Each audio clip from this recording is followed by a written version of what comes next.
Hello students, welcome to our YouTube channel that is IP trend. और आज की class में हम डिस्कस करने जा रहे हैं फ्लो ऑफ कंट्रोल के बारे में। जैसा कि आप सबको पता ही है कि हम हमारा क्लास 11th का सिलेबस जो है कवर कर रहे हैं computer science and informatic practices का।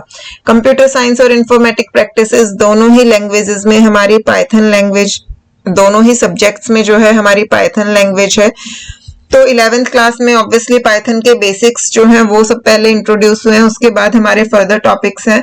तो बेसिक पार्ट में हमने 2 चैप्टर्स जो हैं हमारे ऑलरेडी कंप्लीट कर लिए हैं, दैट इज पाइथन फंडामेंटल्स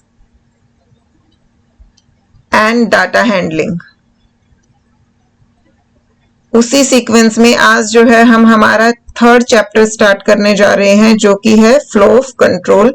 अभी तक हमें जो है बेसिक नॉलेज हो चुकी है कि वेरिएबल्स क्या होते हैं, इनपुट आउटपुट स्टेटमेंट्स क्या होती हैं, कैसे यूजर से डाटा इनपुट लेते हैं, कैसे हम उसे प्रिंट करवाते हैं, वेरिएबल्स हमारे पास किस किस डाटा टाइप के हो सकते हैं, कौन से डाटा टाइप्स में कौन कौन सी वैल्यूज अलाउड होती हैं, किस पे कौन से ऑपरेशंस हम परफॉर्म कर सकते हैं और पाइथन में हमारे पास किस किस टाइप के ऑपरेशंस हैं।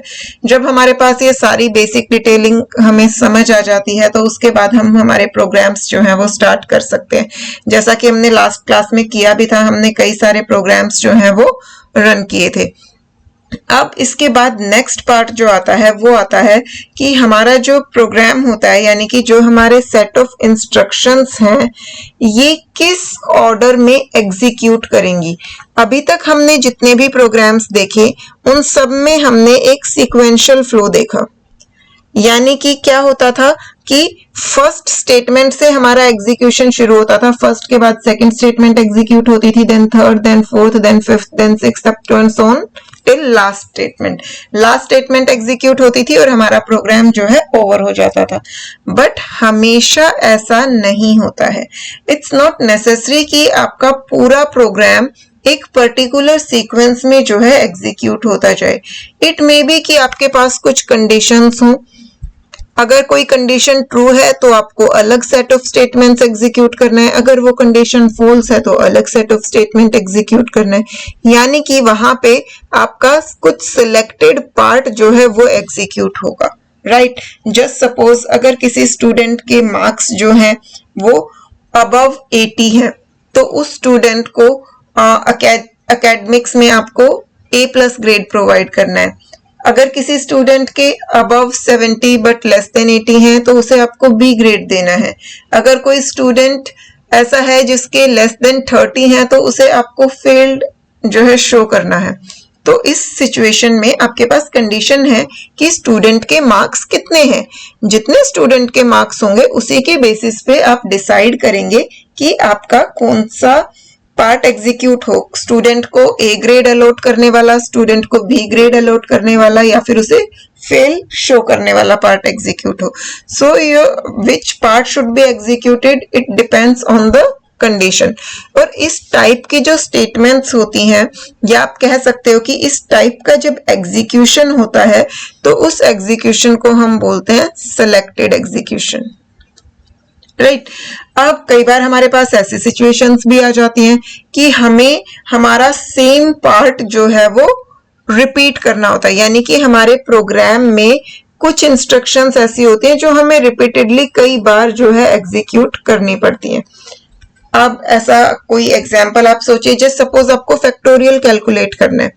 तो जब हम फैक्टोरियल कैलकुलेट करते हैं तो जिस नंबर का, सपोज हमें 7 का फैक्टोरियल कैलकुलेट करना है, तो 7 का फैक्टोरियल आप कैसे कैलकुलेट करेंगे? आपको 1 से लेके 7 तक के सारे नंबर्स को आपस में मल्टीप्लाई करना पड़ेगा। तो यानी कि मल्टीप्लिकेशन वाली टास्क जो है वो आपकी रिपीटेडली परफॉर्म होती जाएगी। पहले 1 और 2 मल्टीप्लाई होंगे, फिर उनका जो रिजल्ट होगा वो 3 से मल्टीप्लाई होगा, फिर उनका जो रिजल्ट होगा वो 4 से मल्टीप्लाई होगा, फिर वहां तक का जो रिजल्ट होगा वो 5 से, देन वहां तक का रिजल्ट 6 से, और देन वहां तक का रिजल्ट 7 से, और उसके बाद जो है आप लूप से, मतलब उसके बाद जो है आपका फैक्टोरियल कैलकुलेट हो जाएगा। तो यानी कि यहाँ पे जो ये मल्टीप्लिकेशन वाली टास्क हो रही थी आपकी, इस टास्क को हमने रिपीटेडली परफॉर्म किया है, यानी कि यहाँ पे हमारे स्टेटमेंट्स की रिपीटेशन हो रही है, एग्जीक्यूशन की रिपीटेशन हो रही है। तो यहाँ भी हमारा प्रोग्राम जो है एक पर्टिकुलर सीक्वेंस में तो एग्जीक्यूट हो नहीं रहा।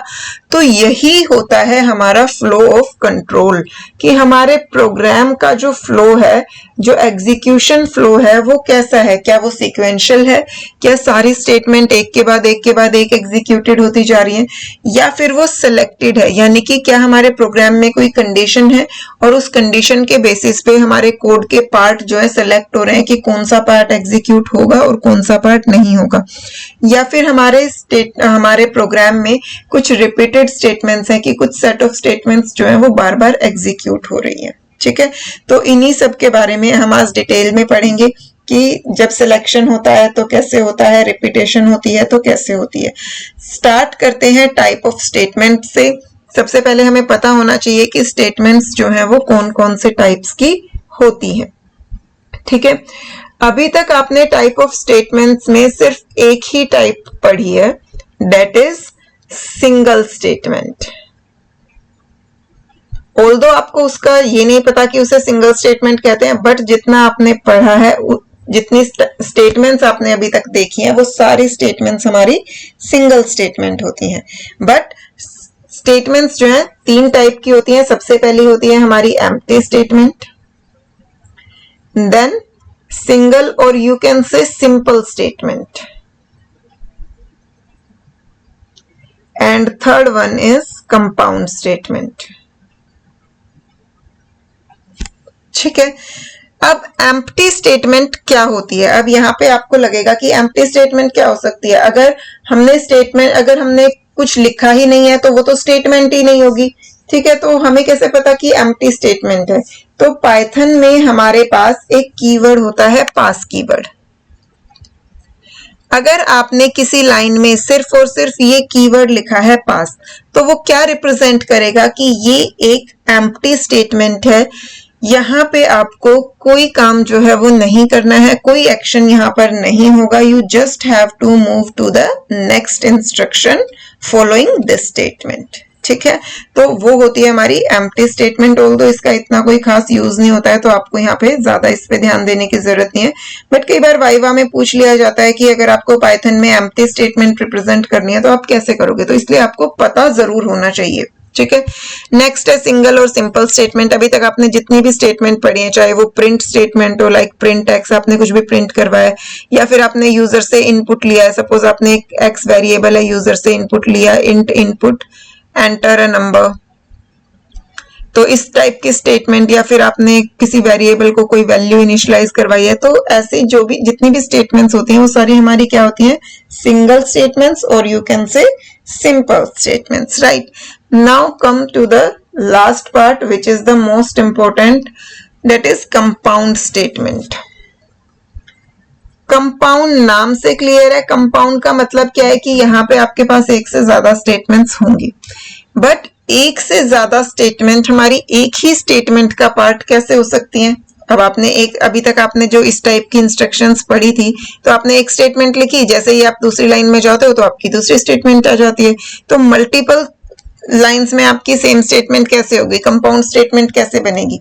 तो यहाँ पे आप ध्यान कीजिए कि जब आपने ब्लॉक्स एंड इंडेंटेशन पढ़ी थी, बेसिक्स ऑफ पाइथन जब हम कर रहे थे, तो वहां पे हमने ब्लॉक एंड इंडेंटेशन का एक पार्ट किया था। वहां पे हमने पढ़ा था कि कई बार क्या होता है कि हमारे पास एक हेडर होता है, जस्ट लाइक फंक्शंस आपने पढ़े थे कि डेफ फंक्शन नेम,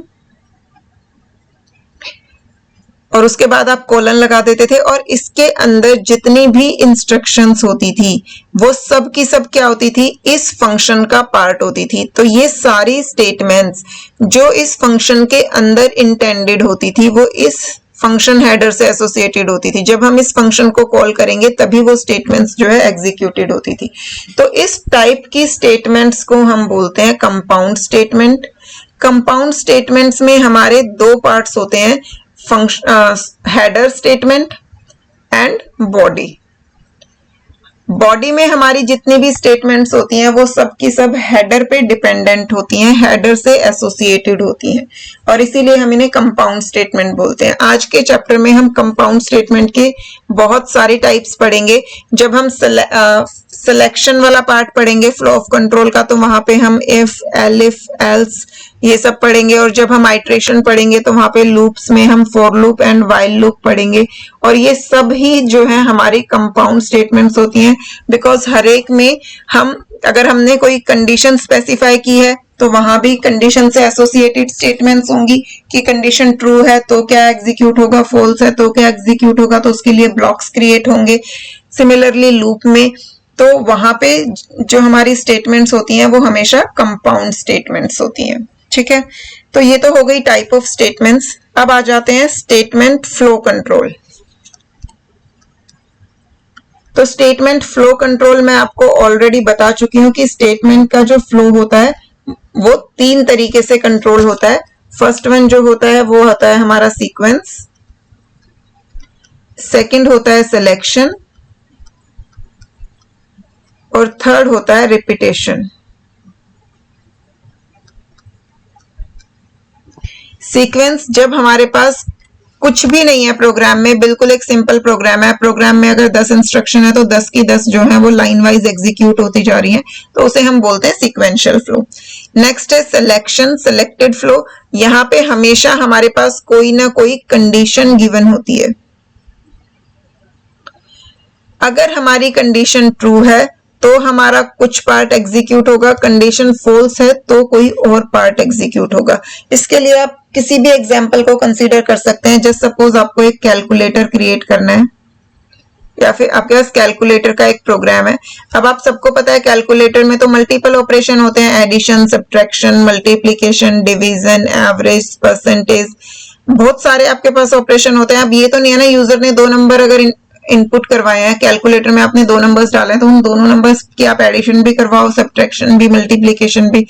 ऐसा तो कभी नहीं होता है। हमेशा क्या होता है, नंबर्स के साथ हम ये भी बताते हैं कि हमें उनकी एडिशन करवानी है या उनकी मल्टीप्लिकेशन करवानी है या हमें उनकी एवरेज कैलकुलेट करनी है। हम हमेशा साथ में ये बताएंगे कि हमें क्या एक्शन परफॉर्म करना है।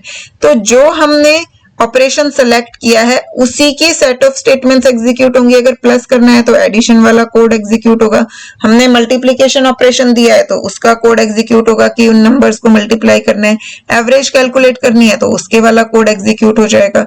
तो यहाँ पे हमारे पास कंडीशन बेस्ड एग्जीक्यूशन होता है कि अगर कंडीशन ट्रू है तो क्या एग्जीक्यूट हो, कंडीशन फॉल्स है तो क्या एग्जीक्यूट हो, या फिर आपके पास मल्टीपल कंडीशंस है कि यूजर ने क्या इनपुट किया है, हमने यूजर के इनपुट को चेक किया और उसके बेसिस पे हमने एग्जीक्यूशन डिसाइड किया। तो इन सबको हम बोलते हैं सिलेक्टेड फ्लो। ठीक है, लास्ट वन जो आता है हमारा रिपीटेड। तो जैसे अगर आपको फैक्टोरियल कैलकुलेट करना है किसी भी नंबर का या फिर अगर आपको टेबल लिखनी है तो यहाँ पे आपको क्या होती है, रिपीटेड टास्क करनी होती है। जैसे टेबल में भी आपको क्या करना पड़ेगा, नंबर को 1 से लेके 10 तक मल्टीप्लाई करके रिजल्ट शो करना है। सपोज आपको x की टेबल कैलकुलेट करनी है, x कोई नंबर है तो x multiply by 1, x multiply by 2, x multiply by 3 up to and so on till 10। तो आपको हर बार सेम टास्क परफॉर्म करनी पड़ रही है, मल्टीप्लिकेशन।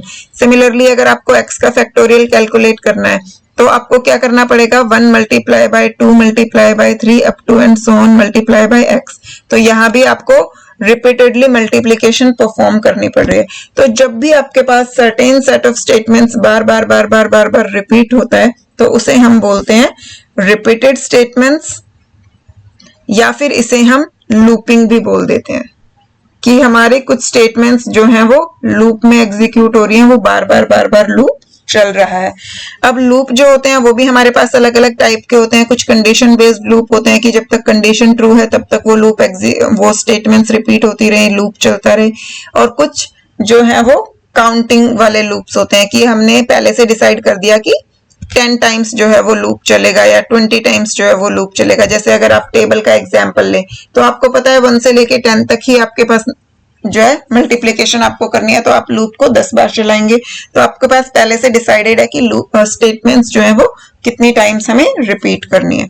तो ये होता है लूपिंग। अब जो हमने यहाँ पर पढ़ा सीक्वेंशियल तो हमें पढ़ने की जरूरत नहीं है, हमें ये दो पढ़ने हैं, सिलेक्शन एंड रिपीटेशन।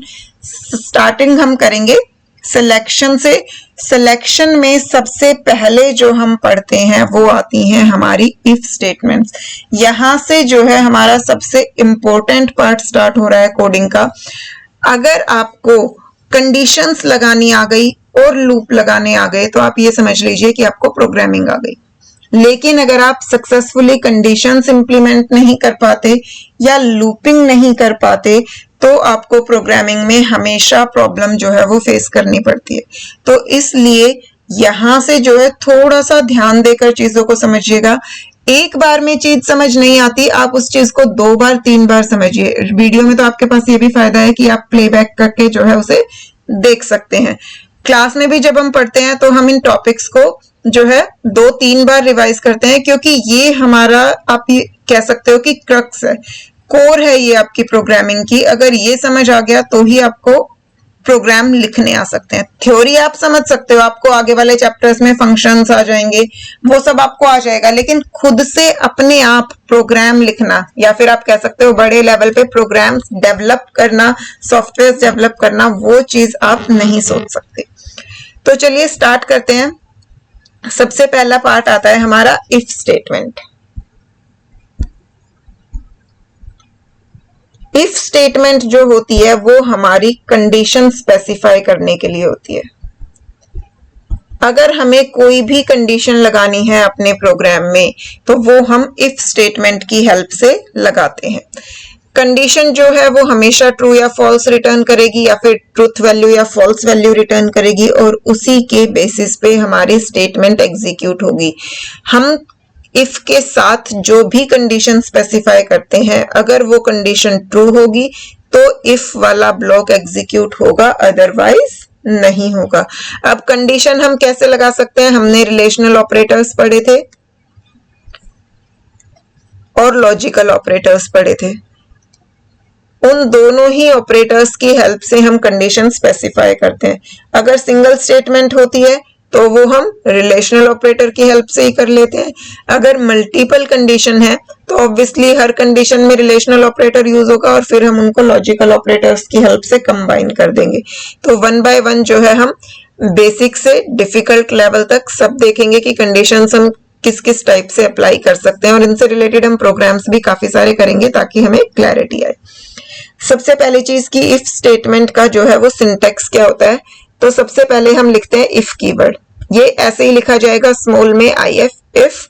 उसके बाद हम मेंशन करेंगे कंडीशन एक्सप्रेशन, जो भी हमारी कंडीशन है वो हम लिख देंगे। उसके बाद हम लगाते हैं कॉलन। ठीक है, अब इसके बाद हम वो पार्ट लिखेंगे जो कब एग्जीक्यूट होना है, जब ये कंडीशन ट्रू हो। कि अगर ये कंडीशन ट्रू है तो हमारा ये वाला पार्ट जो है वो एग्जीक्यूट हो जाए। ये ब्लॉक जो है हमारा इस इफ से एसोसिएटेड होता है। जब ये कंडीशन ट्रू होगी तब ये सेट ऑफ स्टेटमेंट जो है वो एग्जीक्यूट होता है।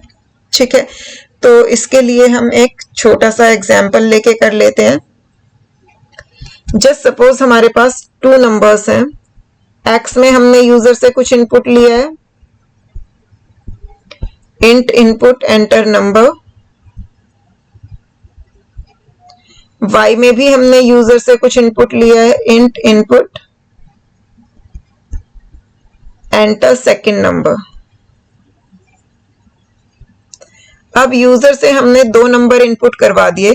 हमें डिसाइड करना है कि इन दोनों में से कौन सा जो है वो मिनिमम है। ठीक है, तो एक वेरिएबल ले लेते हैं मिन। इनिशियली हमें नहीं पता कि x जो है वो मिनिमम है या y जो है वो मिनिमम है, तो इसलिए हम क्या करेंगे, मिनिमम में हम नन स्टोर करवा लेंगे।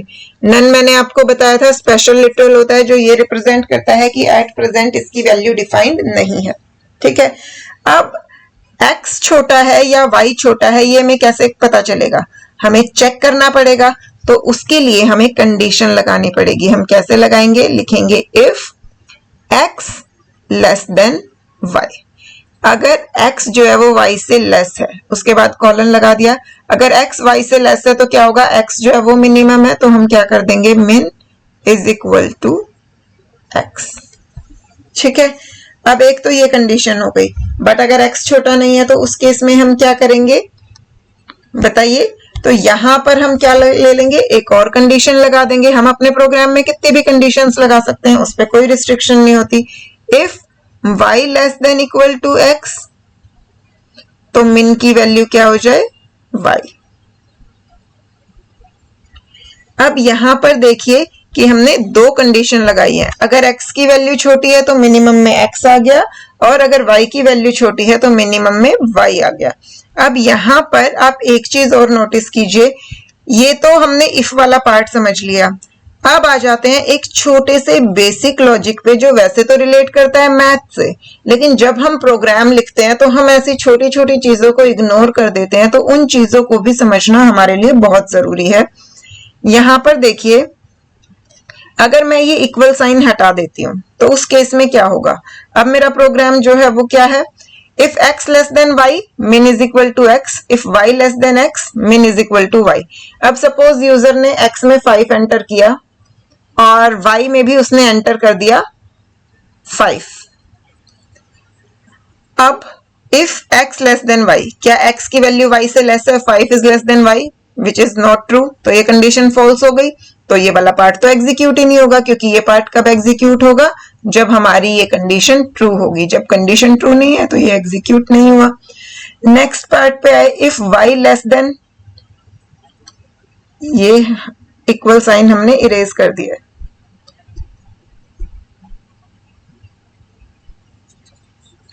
If y less than x, तो उस केस में भी हमारा क्या होगा कि y तो जो है वो लेस है ही नहीं, तो उस केस में हमारी मिनिमम में y भी स्टोर नहीं हुआ। अब मिनिमम में ना तो हमने x की वैल्यू स्टोर करवाई और ना ही y की वैल्यू स्टोर करवाई, तो जब मिनिमम में ना x स्टोर हुआ ना y स्टोर हुआ, तो मिनिमम में तो कोई वैल्यू हमारे पास आई ही नहीं, तो हमारा पर्पस तो फुलफिल हुआ ही नहीं।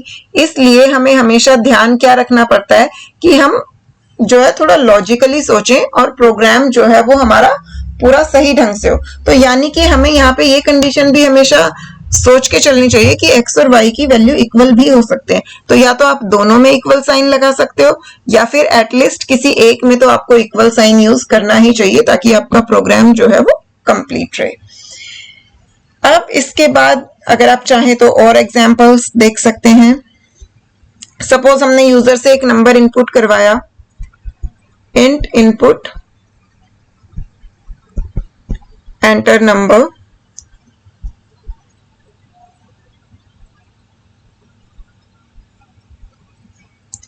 अब जब हमने यूजर से नंबर इंट्रोड्यूस करवाया है तो जस्ट सपोज हमें चेक करना है कि वो नंबर जो है वो सिंगल डिजिट है या नहीं है, यानी कि वो नंबर जो है वो 0 से 9 के बीच में लाई करता है या नहीं करता।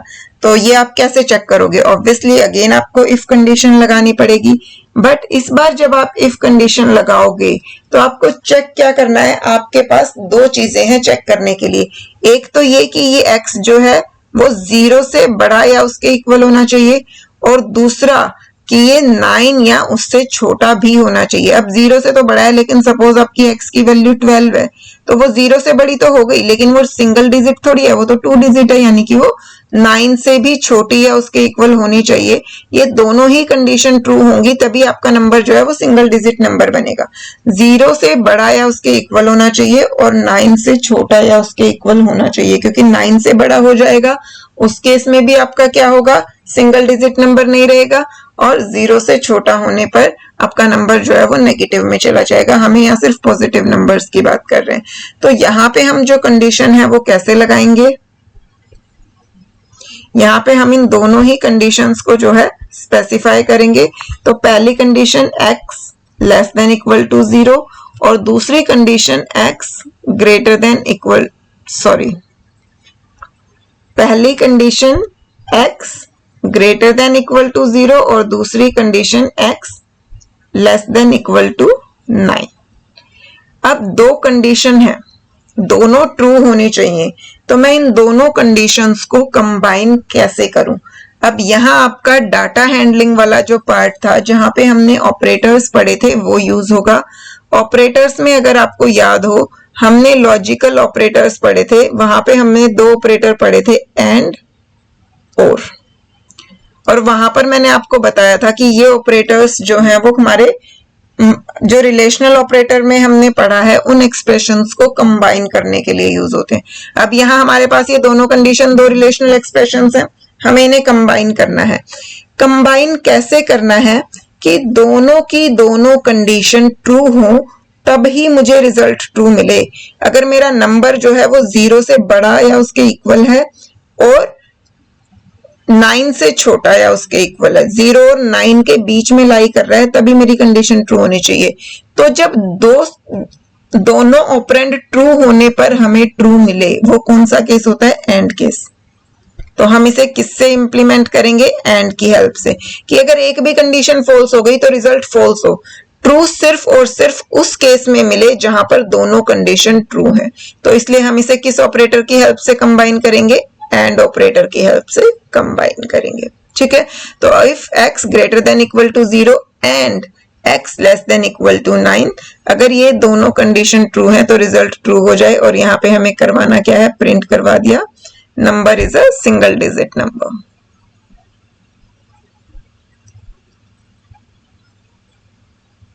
तो ये होता है कि जब हम प्रोग्रामिंग करते हैं तो हमारे बहुत सारे टॉपिक्स जो हैं वो कंबाइन होके यूज होते हैं। जब आपने डाटा हैंडलिंग पढ़ा, ऑपरेटर्स पढ़ा, मे बी उस टाइम आपने ऐसा शायद सोचा भी ना हो कि ये ऑपरेटर्स का आपको ऐसे यूज करना पड़ेगा और आपको ऐसे यूज करना उन्हें आना चाहिए। तो इसलिए हमारे बेसिक्स जो हैं वो हमेशा क्लियर होने चाहिए। जब तक हमारे बेसिक्स क्लियर नहीं होते हैं हम आगे की चीजें जो है वो नहीं कर पाते हैं, राइट। अब इसके बाद नेक्स्ट पार्ट पे आ जाते हैं। ये तो था हमारा सिर्फ इफ वाला पार्ट कि हमने एक कंडीशन लगानी सीख ली, बट हमेशा ऐसा नहीं होता ना कि आपका सिर्फ और सिर्फ एक कंडीशन से काम चल जाए। अब जैसे हमारा ये पीछे वाला केस था कि आपने यहाँ पे जो है नंबर्स लिखे थे, x लेस देन, दो नंबर थे, आपको दोनों में से मिनिमम फाइंड आउट करना था। अब यहाँ पे देखिए, अगर आपने ये पहली कंडीशन चेक की x less than equal to y, अगर ये ट्रू हो गई तो मिनिमम में आपका x आ गया। लेकिन अगर ये कंडीशन ट्रू नहीं है तो ऑटोमेटिकली आपको ये पता चल गया ना कि आपका जो मिनिमम नंबर है वो y है, x छोटा नहीं है, तो ऑब्वियसली एक ही नंबर बचा y, तो वही नंबर छोटा होगा। हमें दोबारा कंडीशन लगा के चेक करने की तो कोई जरूरत ही नहीं है। हमारा तो पहले ही कंडीशन से जो है हमें रिजल्ट पता चल रहा है कि छोटा x है या y। अगर कंडीशन ट्रू है तो x वेरिएबल जो है वो मिनिमम है, और अगर कंडीशन फॉल्स है तो y वेरिएबल मिनिमम है। तो हमें दोबारा कंडीशन लगाने की जरूरत क्यों है? क्यों हम टाइम, एनर्जी, मेमोरी वेस्ट कर रहे हैं? तो उसके लिए हमारे पास एक और कंस्ट्रक्ट होता है, that is if else statement.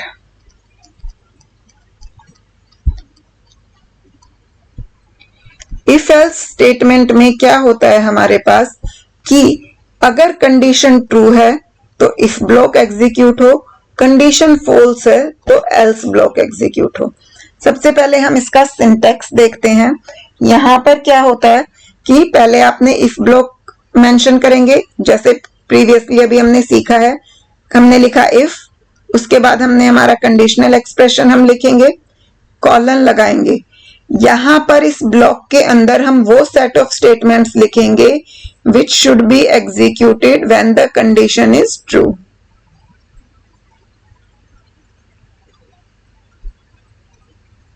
When the condition is true. But अगर ये फॉल्स है तो इसी के साथ एक कंस्ट्रक्ट एसोसिएट होता है एल्स। इंडेंटेशन लेवल पे ध्यान दीजिएगा, जहां पे इफ लिखा था उसी सेम लेवल पे एल्स होता है। अब ये एल्स जो होता है वो हमेशा इस इफ के साथ आता है, यानी कि जैसे ही हम इफ वाले ब्लॉक से बाहर आए, कंडीशन के ट्रू होने पे जितनी स्टेटमेंट एग्जीक्यूट होनी चाहिए वो लिखने के बाद जैसे ही आप बाहर आओगे, इमीडिएटली अगर आपने लिखा एल्स, एल्स के साथ हमें कुछ नहीं लिखना होता, सिंपली हम कॉलन लगा देते हैं।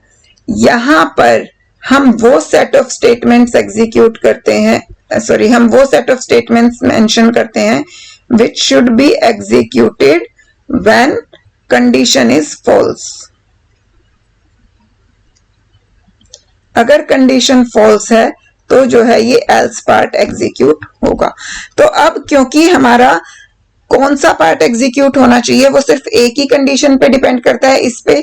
अगर कंडीशन ट्रू है तो ये वाला पार्ट, अगर कंडीशन फॉल्स है तो ये वाला पार्ट। तो इसलिए हमें एल्स के साथ कंडीशन लगाने की जरूरत नहीं होती। आप इसे नॉर्मल इंग्लिश से भी कंपेयर कर सकते हैं, इफ एल्स या तो ये, यानी कि दोनों में से एक ही एग्जीक्यूट होगा, कभी भी दोनों एक साथ एग्जीक्यूट नहीं होंगे।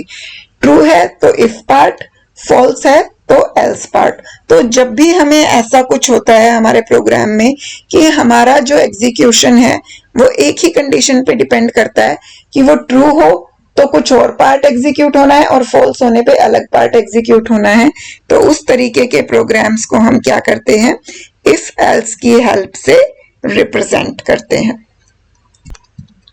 अब इसे एक एग्जाम्पल की हेल्प से समझते हैं। जस्ट सपोज आपको एक नंबर दिया है यूजर ने और आपको डिस्प्ले करवाना है कि वो नंबर जो है वो इवन है या ऑड है। अब कोई नंबर इवन है या ऑड है ये हम कैसे डिसाइड करते हैं, अगर उस नंबर को 2 से डिवाइड करने पे रिमाइंडर आपको 0 मिले।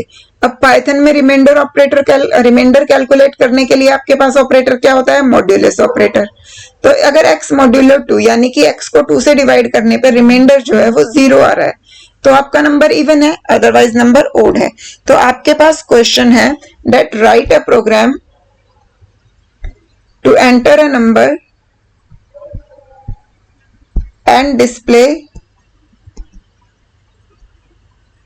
That it is even or odd. तो इस प्रोग्राम को हम कैसे लिखेंगे, तो सबसे पहले तो हमें नंबर चाहिए, तो हम क्या करेंगे, यूजर से नंबर इनपुट करवा लेंगे। Number is equal to int input enter a number. अब जब हमने यूजर से नंबर इनपुट करवा लिया, अब हमें चेक करना है कि ये नंबर इवन है या नहीं है। चेक कैसे करेंगे, मॉड्यूलो ऑपरेटर से। तो हम क्या करेंगे, कंडीशन लगाएंगे। इफ अगर नंबर जो है वो 2 से डिवाइड हो रहा है, इफ नम मॉड्यूलो 2 इक्वल 0, यानी कि अगर नंबर को 2 से डिवाइड करने पे रिमाइंडर 0 आ रहा है तो क्या हो जाएगा, यानी कि नंबर इवन है। तो हमें यूजर को डिस्प्ले क्या करवाना है, it is a even number.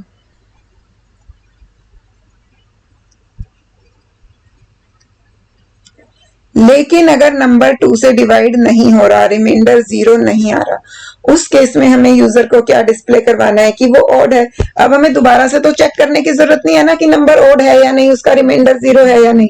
हमने तो यहाँ चेक कर लिया, अगर 0 था तो हमारा ये पार्ट एग्जीक्यूट हो गया। एल्स अगर वो ये कंडीशन ट्रू नहीं हुई तो यानी कि नंबर क्या है, ऑड,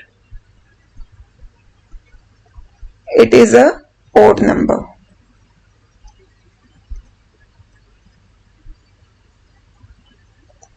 ठीक है, तो इस तरीके से जो है हम इफ एल्स की स्टेटमेंट से एक ही कंडीशन के बेसिस पे अपने प्रोग्राम को 2 पार्ट्स में डिवाइड कर सकते हैं कि कंडीशन ट्रू है तो कौन सा पार्ट एग्जीक्यूट हो, और अगर कंडीशन फॉल्स है तो कौन से वाला पार्ट जो है हमारा एग्जीक्यूट हो। अब यहाँ पे अगर हम इफ और इफ एल्स को कंपेयर करें तो जो हमारा इफ पार्ट, जो हमारा इफ वाला पार्ट था,